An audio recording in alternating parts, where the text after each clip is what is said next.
በመስሏቸው ነው የሚጥሉት። የሕይወታችን ዋና አንኳር እኮ በሞትና በመቃብር ላይ ክርስቶስ የሰጠን እኮ ትንሣኤ ነው። እናንተ ያላዋቂ ሰው ሞትን ይፈራል ይሉና ሕይወትን የሚናፍቅ ሰው ግን ሞትን ይወደዋል ይላል። ሸሸ፣ ተበላሸ፣ ፈረሰ፣ በሰበሰ፣ ቀረ፣ አከተመ፣ አበቃ አይባልም። ክርስቲያን መብላት ነው መኖር፣ መጠጣት ነው መኖር፣ ማግባት ነው መኖር፣ መውለድ ነው መኖር። እንማርበት የትምህርታችን ርዕስ ነው ጥቅም ነውና። ስለ አንድ አይወሬ ግን አይቀሬ ርዕሰ ጉዳይ እንድንማር አሰብኩኝ። ነገሩ አይቀሬ ነው፣ ግን ደግሞ አናወራው። ግን ደግሞ በጣም ጥቅም ነው። ሐዋርያው ቅዱስ ጳውሎስ ለፊልጵስዩስ ክርስቲያኖች በፊልጵስዩስ መልእክቱ ምዕራፍ 1 ቁጥር 21 ላይ እንዲህ ይላል፣ ለእኔ ሕይወት ክርስቶስ ሞትም ጥቅም ነውና ይላል። በዚህ ርዕስ ትንሽ ደቂቃ አብረን እንቆያለን። እግዚአብሔር ከሁላችን ጋር ይሁን። ለእኔ ሕይወት ክርስቶስ ሞትም ጥቅም ነውና ይላል።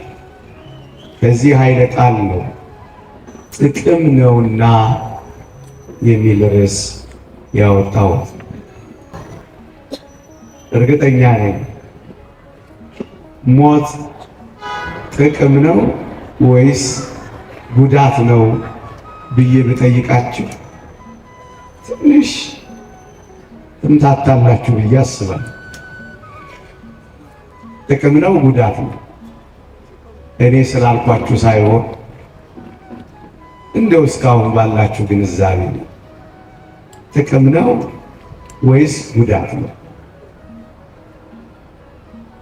ጭራሽ ዝም አላችሁ እንዴ እናንተ? ፈራችሁት እንዴ? ጉዳዩ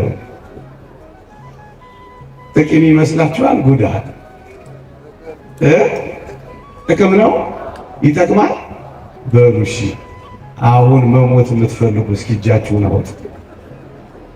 ጥቅም ነው ብላችሁኛል እንዴ? ሁላችሁም አልነበር እንዴ ጥቅም ነው ያላችሁ? ተውት፣ አላስጨንቃችሁ። እየተነጋገርን ስንሄድ ይገለጽልን ይሆናል። እስኪ አንዳንድ ሀሳብ ልስጣችሁ። ይኸውላችሁ ይህ ዓለም የመስሪያ ቦታ ከመሆኑ የተነሳ ብርቱ ድካም ያመጣብናል። የድካም ነው የእረፍት ነው ይህ ዓለም ይመስላችሁ? የድካም አይደለም፣ ከባድ ድካም ነው ያለው። መውጣቱ፣ መውረዱ፣ ማሰቡ፣ መተከዙ፣ ማዘኑ፣ መከፋቱ፣ ሆድ መባሱ፣ መታመሙ፣ መቸገሩ ድካም ነው? ድካም አይደለም፣ ድካም ነው እንጂ። ጉልበት መድከሙ ድካም ነው እንጂ። የእውነት እንነጋገር ከተባለ ድካም ነው፣ ድካም ነው። መጽሐፍ ቅዱስ ሞትን ምን ብሎ ይገልጠዋል? ነፍሴ ሆይ ወደ እረፍትሽ ተመለሺ ይላል። በሞት በኩል ለሰው ልጆች እግዚአብሔር እረፍት ይሰጣል። እውነት አሰብ። ነፍሴ ሆይ ወደ እረፍትሽ ተመለሺ የሚለውን ቃል ታምኑበታላችሁ? አታምኑበትም? በሞት በኩል የሰው ልጆች ወደ ድካም ነው የምንሄደው ወይስ ወደ እረፍት ነው የምንሄደው? እረፍት ነው። ይሄው መጽሐፍ ቅዱስ። ቆይ እስኪ ልጠይቃችሁ። እወርዳለሁ አለ፣ ወረደ። እውነት ሐሰት? እውነት ነው። እወለዳለሁ አለ፣ ተወለደ። እውነት ነው ሐሰት ነው? እውነት ነው። እሞትና አድናችኋለሁ አለ፣ ሞተ፣ አዳነ። እውነት ነው ሐሰት ነው? እውነት ነው። እነሳለሁ አለ፣ ተነሳ። እውነት ነው ሐሰት ነው? እውነት ነው። አድርጎታል። እመጣና እወስዳችኋለሁ ብሎናል። እውነት ነው ሐሰት ነው? ይሄ ሁሉ እውነት ከሆነ ይሄ ምንድን ነው? እውነት ነው ነው አይደለም? ይሄን ሁሉ ካመንን ከድካማቸው ያርፉ ዘንድ ስራቸው ይከተላቸዋል የሚለውን ቃል እናምናለን አናምንም? ከድካማችን በሞት ምክንያት በዘላለም ሕይወት እናርፋለን አናርፍም? እናርፋለን። እረፍት ነው ያለው። ስለዚህ እስኪ ልጠይቃችሁ፣ በሞት በኩል እግዚአብሔር ለዘላለም የሚያሳርፈን ከሆነ ድካም ነው ወይስ እረፍት ነው ጥቅም ያለው? በሞቴ እረፍት ነው፣ እረፍት ነው። አንደኛ። ሁለተኛ አልዓዛር የሚባል ሰው ታስታውሱ የለ? በብዙ ስቃይ ነው የኖረው ምድር ላይ። ቁስሉን ውሾች ሲልሱበት እንኳን የሚያባርርበት ጉልበት አልነበረው። እንደው ውሾች ሲልሱለት በጣም ደስ ይሰኝ ነበረ። የሚያክበት ጉልበት እንኳን አልነበረው። ውሾች ነበር ጉልበት የሚሆኑት ወገኖቼ። እንደዚህ በቁስል የተመታ ሰው ነበረ። ሁለተኛስ ይሄ ብቻ አይደለም ህመሙ። አጠገቡ የሚያየው ባለጸጋ ሰው ብቻ ነበረ። የሚያጽናናው ደሃ ባልንጀራ አጠገቡ አልነበረውም። ይሄ ደግሞ የበለጠ ያማ። ሁለት ሶስተኛ ትንሣኤ ሙታን አልተሰበከም፣ ገና ነው። ይሄ ደግሞ እንዴት ተስፋ ያሳጣ! ይሄ ሁሉ ሆነና ሞተ። ከዛ በኋላ አንድ እግዚአብሔርን ቃል ስለምፈልግ ነው ይህችን አጭር ታሪኩን የተረኩላችሁ። በአብርሃም እቅፍ ገባላችሁና አንድ ባለጠጋ ሰው ደግ ያልሰራ ማለት ነው ሲኦል ሆኖ አልዓዛርን በፊት ያውቀው ነበር። በምድር ደጁ ሆኖ አንድም ቀን አላየውም ነበር። ቅርቡ ሆኖ ያላየውን አልዓዛርን በአብርሃም እቅፍ አየውና ምን አለው መሰላችሁ? አባቴ አብርሃም ማረኝ፣ በዚህ ነበልባል እሰቃያለሁና አልዓዛርን ስደድልኝ አለው። አብርሃም ምን አለው መሰላችሁ? አንተ ነዌ ሆይ አንተ በምድር እያለህ ሰላም አሳልፈሃል። አልዓዛር ደግሞ አሁን በዚህ ይጽናናል አለው።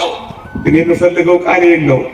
አሁን ለአልዓዛር የምድር ሕይወቱ ነው ወይስ የሰማይ ሕይወቱ ነው መጽናኛ የሆነው? የትኛው ነው? በምድር ስቃይ ነው፣ በሰማይስ መጽናኛ ነው። አሁን በዚህ ይጽናናል እኮ ነው ያለው። እስኪ ልጠይቃችሁ፣ ስቃዩ ነው ጥቅሙ? መጽናናቱ ነው ጥቅሙ? መጽናናቱ። ይኸውላችሁ ከሞት በኋላ የሚኖረን ሕይወት እንዳትረሱ። የመጽናኛ ሕይወት ነው ያለ። ያዘናችሁ ትጽናናላችሁ፣ የደከማችሁ ታርፋላችሁ፣ ያለቀሳችሁ እንባችሁ ይታበሳል፣ ምርር ያላችሁ ይጣፍጣችኋል። ተስፋ የቆረጣችሁ በተስፋ ደስ ይላችኋል። ያዘናችሁ በዝማሬ ትሞላላችሁ። ብቻችሁን የቀራችሁ ቤታችሁን ሽጉር አድርጋችሁ ብቻ መለስ አድርጋችሁ ብቻ የምትመጡ በቅዱሳን ከተማ ትከበባላችሁ።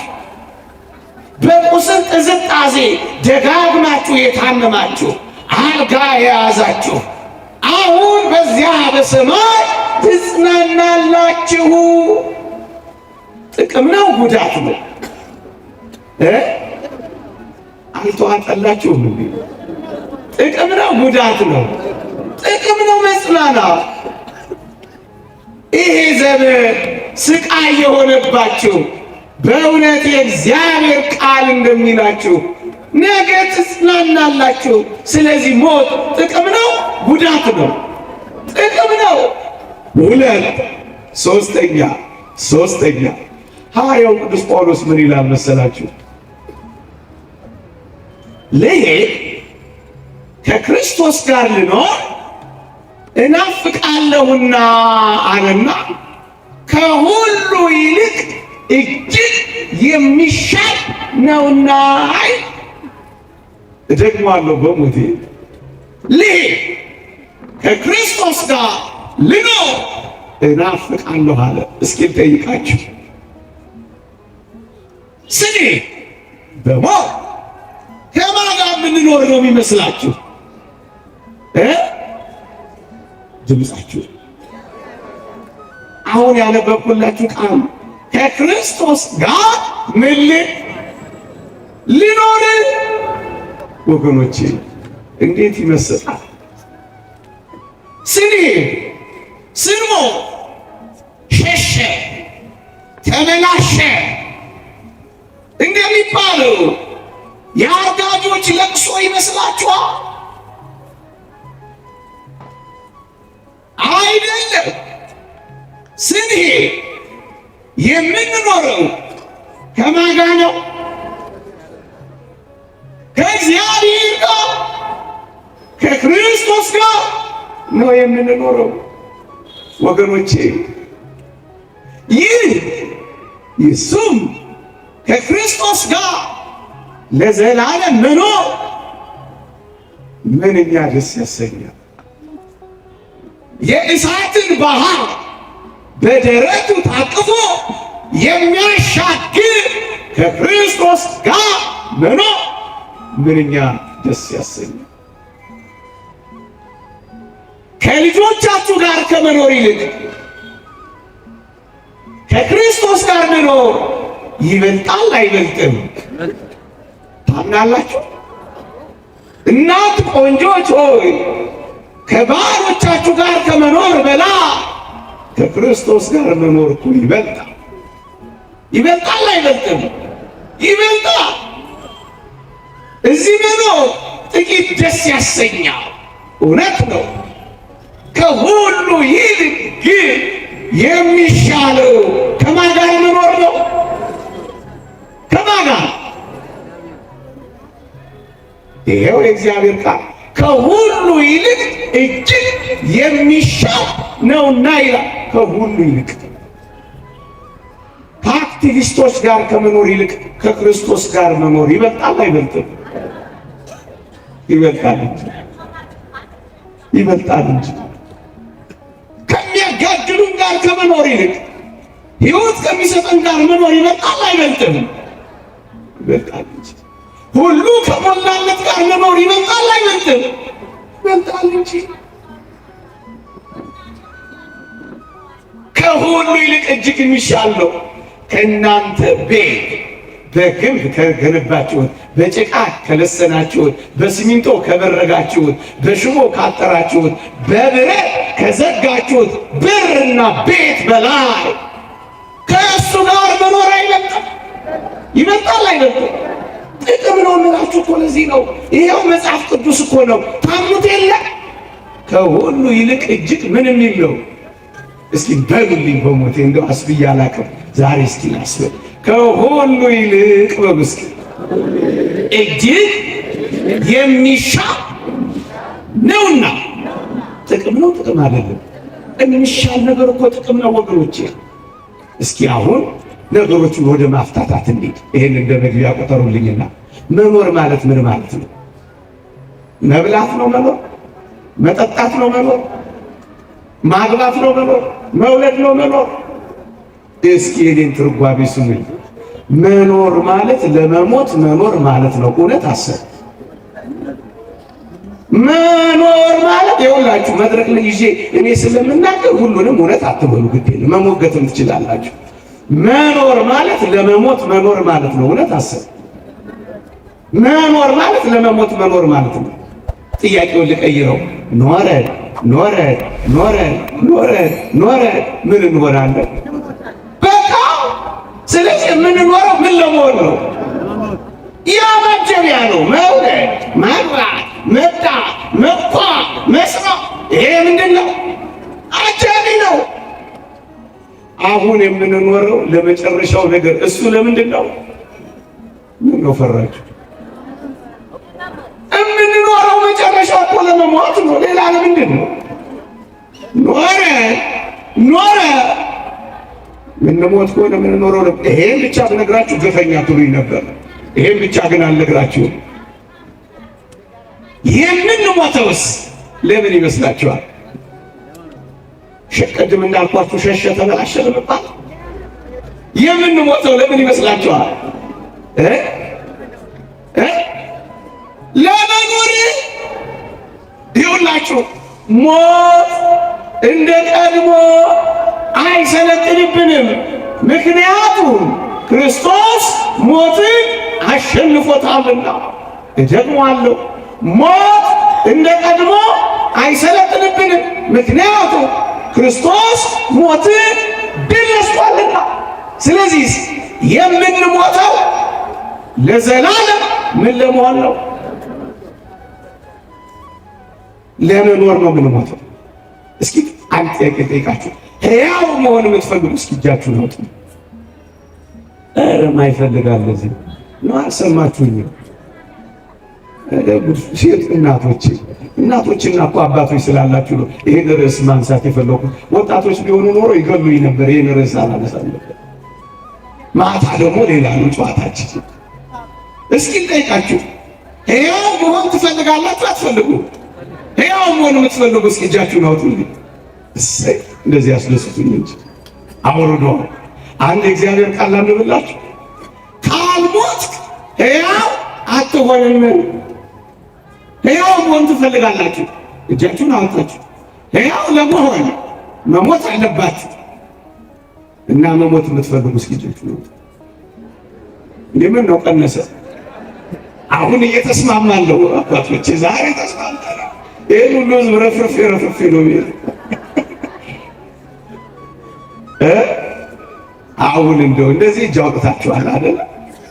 መቼም እንደዚህ እጅ አውጥታችሁ በዛኛው በርና በዚህ በር መልአከ ሞት ቢመጣ ወንዶች ትንሽ አነስ ስለምትሉ አንድ 15 ሰው፣ ሴቶች በዛ ስለምትሉ አንድ 30 ሰው ልውሰድ ቢል እስኪ የምትሄዱ አሁን ጀግና ነው። ይሄን ህዝብ ማስተማርና ልዩ ነው። እንደው አይመጣም አያመጣውም ብላችሁ ይሉ አይደል? እንደው ንቃችሁ ይሉ አይደል? ድንቅ ነው። የውላችሁ የምንሞተው ይሄን ሁሉ ያመጣሁት አሁን የምንሞተው ሞት ለተፈጥሯችን ተስማሚ የሆነው ሞት ሞተ ትንሣኤ እንድናገኝ ነው። አሁን የምንሞተው ሸሸ፣ ተበላሸ፣ ፈረሰ፣ በሰበሰ፣ ቀረ፣ አከተመ፣ አበቃ አይባልም። ክርስቲያን የምንሞተው ለአዲስ ሕይወት ነው። ይኸውላችሁ ሊቃውንት ምን ይላሉ መሰላችሁ? ያላዋቂ ሰው ሞትን ይፈራል ይሉና ሕይወትን የሚናፍቅ ሰው ግን ሞትን ይወዳል ይላል። ሕይወትን የሚናፍቅ ከሁሉ የሚሻለው ሕይወት የሚናፍቅ ሞትን ይወዱታል ይላል። ልሄድ ከክርስቶስ ጋር ልኖር እናፍቃለሁ ያለው እኮ ለዚህ ነው። ሞት ጥቅም ነው ያልኳችሁ ለዚህ ነው ወገኖቼ። በሐዘን አትቆራመዱ። ገና ለገና እሞታለሁ ብላችሁ ገና ሞት ሳይመጣ መሞት አትጀምሩ። ክርስቲያን የሕይወታችን ዋና አንኳር እኮ በሞትና በመቃብር ላይ ክርስቶስ የሰጠን እኮ ትንሣኤ ነው። እናንተ እምንሞት ይኸውላችሁ ከእናታችን ማኅፀን ስንወለድ ወደ ሞት ጉዞ እንጀምራለን። ስንሞት ደግሞ ለሕይወት አዲስ መቃብር ማኅፀን ይሆነናልና ለሕይወት ጉዞ እንጀምራለን። እንዳትረሱ። ጥቅም ነው የምንላችሁ ይህ ዘላለማዊ እውነት ስለሆነ ነው።